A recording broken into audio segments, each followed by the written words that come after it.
What is going on YouTube? Greetings from beautiful but kind of windy Aruba. Hopefully my little dead cat on my mic here is working well and the sound doesn't come off all windy and stuff. But in today's video, I wanted to talk about me reaching 200 days on Princess. I'll show you here. You'll see it says I have 197 days, but I'm actually on this Caribbean Circle cruise right now. I'm 7 days into it. So I actually have 204 days because it doesn't update until the cruise is over, but I'm well over 200 days now. And I feel like I can talk about the things that I really enjoy about Princess and why I've done 200 days on them, and maybe a couple things here and there that I don't like about Princess. So let's jump into that. So Princess is really interesting on how they calculate loyalty levels.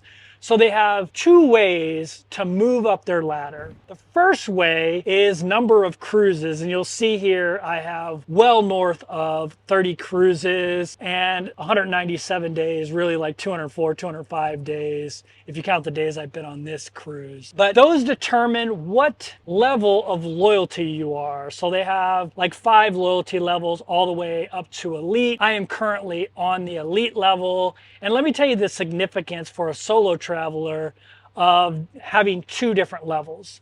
So with number of days, it's day for day. There's no way to get extra days. A lot of cruise lines will give you extra days if you're a solo cruiser or if you're in a suite. Princess doesn't do that. The number of days that it shows is the number of days you've actually been on a Princess ship. And it's an easy way to gauge people against each other. Now, number of cruises, a solo or a suite traveler has an advantage because you get 2 cruise credits every time you do 1 cruise as a solo, and same thing when you do the suites. And I think if you're a solo doing suites, you get even double, double, double or something like that. I don't know exactly. I've never taken a suite on Princess. If you know the answer to that, tell me down in the comments below.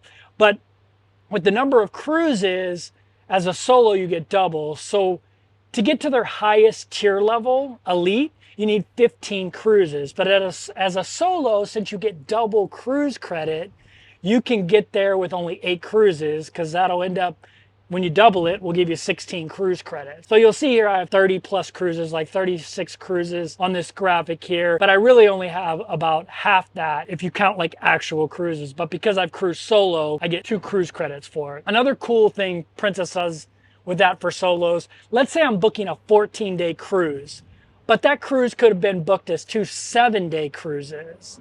Princess will actually give me double cruise credit for each 7-day cruise. So on a 14-day cruise that I really only booked 1 14-day cruise, I get 4 cruise credits, and I've gotten that a couple of times. Now, you can also move up the loyalty level by number of days, but as I mentioned, there's no way to get extra days. It's day for day.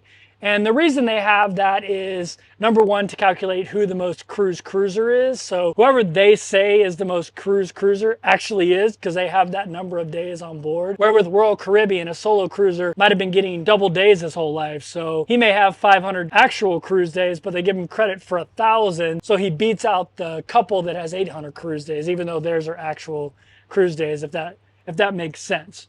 But Princess has that for their loyalty level because let's say you do a world cruise where you only booked 1 cruise, but you're on the ship 180 days. So that would be unfair for you not to be elite, even though you have 180 days cruising with Princess, but you only booked 1 cruise. One thing I wish Princess would do is expand that loyalty level tier system. There are tons of people on Princess cruises that are the highest level, which is elite. If you have 150 days or 15 cruises, you're going to cap out. On other cruise lines, like Royal Caribbean, for example, their loyalty level goes up to 700 days. It has much more value for you as a cruiser to stay loyal to Royal. That's why there's that quote, loyal to Royal, and why so many people are loyal to Royal, because the benefits as you go up their tier system get better and better and better. I wish Princess would add more loyalty levels and make it even more beneficial to stick with Princess. Hey, just a quick break. There's like 70% of you that are watching my videos that aren't actually subscribed. So if you enjoy my content, hit that subscribe button. It's free. It doesn't cost you any money. And if you're enjoying this video so far, smash that thumbs up button. Helps more people find it, and I'd appreciate it. All right, back to the video. The first and number one reason I love Princess is the nostalgia that comes with being on a Princess cruise ship. So I grew up with grandparents that watched the Love Boat. When they used to babysit me, I'd be laying on their carpet, their shag carpet in the late 70s, early 80s, and they'd be watching Love Boat. And Love Boat was Princess cruises. And so I get really nostalgic when I come on a Princess ship, even though it's obviously updated and more modern than the look from the Love Boat. It still has a lot of the same things with that gold, yellow type of coloring system, the blue and white of the outside of the ships. So there's a lot of nostalgia when it comes to Princess cruises for me because of the show Love Boat, and it reminds me of my grandparents. And so that's the biggest reason I love Princess cruises. The next reason I love Princess cruises is they're very affordable for the solo cruiser. You guys know I use Cruise Plum. It's a great search engine, kind of like Google, and you're able to sort by cost per day on cruises, which is the true cost of a cruise for a solo cruiser. That includes cruise fare, port fees, taxes, and gratuities. Princess cruises always show up in the top list of affordable cruises for solos when you search on Cruise Plum. The only cruise line that has more affordable options is MSC.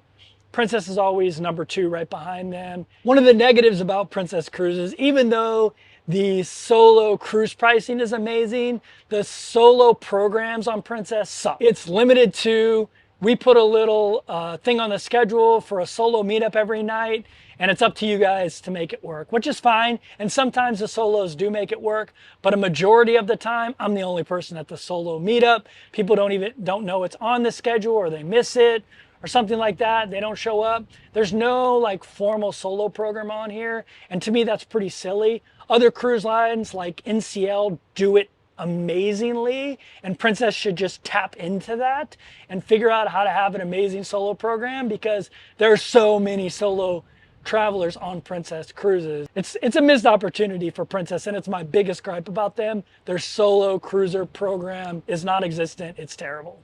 The next thing I love about Princess cruises is the diverse itineraries. So a lot of cruise ships stick to a general area, and they'll have 1s and 2s of cruises going to other places. Like they'll have 1 or 2 Panama Canal cruises a year, maybe 1 or 2 transatlantic if they build a new ship and they got to get it over to the Caribbean, something like that. But Princess always has those, and has multiple transatlantic, multiple trans-Pacific. If you want to do South America and go down to Antarctica, you can. If you want to do a South American loop, you can. If you want to do a South Pacific, trans-Pacific, you can, and hit Tahiti, America Samoa, go from the west coast of the United States or Vancouver to Australia. You can cruise around Australia, hit New Zealand. You can hop over to Japan, do a bunch of loops around Japan. You can cruise out of Singapore. In Asia, you can cruise out of Dubai. You can cruise out of multiple ports in Europe, whether it's London or Barcelona or Rome. There's tons of options with Princess cruises for itineraries. They have world cruises if you just want to be on the same ship and pay one price for a world cruise. But they have just tons of available options for itineraries, where other cruise lines are kind of limited. Now, there are some that have a lot of itineraries like MSC, but Princess definitely has that. And that's another reason I love Princess, is they have a ton of different cruise itineraries. The next up is the number of pools on board. So I love how many pools are on Princess. I know that's pretty silly, but there's just a lot of pools on board. And if you've ever been on a cruise ship that only has 1 or 2 pools, you know they get super crowded, and it's not even worth going to the pool because it's just super crowded with people and kids and all that kind of stuff. This ship I'm on right now, the Ruby Princess, is not Princess's biggest ship, but they have 4 pools. They have the one aft, they have the one aft midship, they have the one forward midship, and then they have my favorite pool, which is the Sanctuary pool. Now, a lot of people don't realize this, but there's an area up front on Princess cruises that's a paid area called the Sanctuary. And always right next to it is a pool called the Sanctuary pool. And everyone thinks that's a paid pool. It's not. You can go to the Sanctuary pool without paying to go to the Sanctuary area. The only limit on that pool is it's adults only, which is pretty awesome if you ask me. I always say, I don't mind kids. I just don't like them on my cruises. Okay, the next thing I love about Princess Cruises is this thing right here, the Medallion, the technology on board. It's great. All you need is this one little Medallion to do everything, to order food, to open your door. Actually, your door will open as you're walking towards it. So you don't even need to swipe this or do anything. You can also like track your friends. So if you're with your kids or your significant other or a friend group, you can add each other as friends and allow them to track you, and you'll know where they are on the ship and they'll know where you are. This Medallion tells them where you are. It's like an Apple AirTag basically. And same thing, you can order food on the Medallion app, and the person that you order your food from will know where you are by this, and they'll just bring it to you. So if you're at the pool, you don't want to get up and order a cheeseburger, you can order it from the pool and they'll bring it to you. It's an awesome piece of technology and I love it. I know cruise cards do something similar, but my experience with this has just been more seamless and it's better. Also, Princess has a new app, which I love. It works great. Once you know how to use it, it's awesome. They have Starlink on board, which is amazing. You can watch Netflix and Hulu every single night if you want. It's great. It's not great for a YouTuber. It's not great for uploading videos, but it is great for like watching things like Netflix or keeping in touch with your family and stuff like that. So I love the tech on board Princess cruise ships. The next thing I love about Princess Cruises, whatever you want to use your onboard credit for, you can use it for. If you want to use it in the casino to gamble, you can. If you want to use it to pay your gratuities, you can. If you want to use it to buy an excursion, you can. Every bit of onboard credit I've received, I've been able to use for whatever I want to use it for. You know, foo-foo coffees, anything I wanted to use it for, I've been able to do that. And that's not the case with 99.9% of other cruise lines I've been on. They will not let you use your onboard credit for, definitely not in the casino, and definitely not to pay gratuities and things like that. So that's another thing I love about Princess Cruises. Next up is going to seem kind of silly, but I love their butter pecan lattes. I know it's just like a syrup they put in it, but I just love the flavor. I'd never heard of it before until I got the Princess Cruises, and I just love it. That brings me to another negative about Princess Cruises. They used to have coffee cards on board, and I'm a heavy coffee drinker. They got rid of it, and they kind of rolled it into the drink package, but I don't drink alcohol, and I don't drink soda anymore, so the drink package makes no sense to me. And I'd love to be able to just buy a coffee pass where I could get coffees at a little bit cheaper than $4 to $5 a coffee. I'd love to have like unlimited coffees on board. I'd pay for that coffee pass every time, and they'd probably make money off of it with me. But they don't have coffee cards or coffee passes anymore, and every other cruise line has them.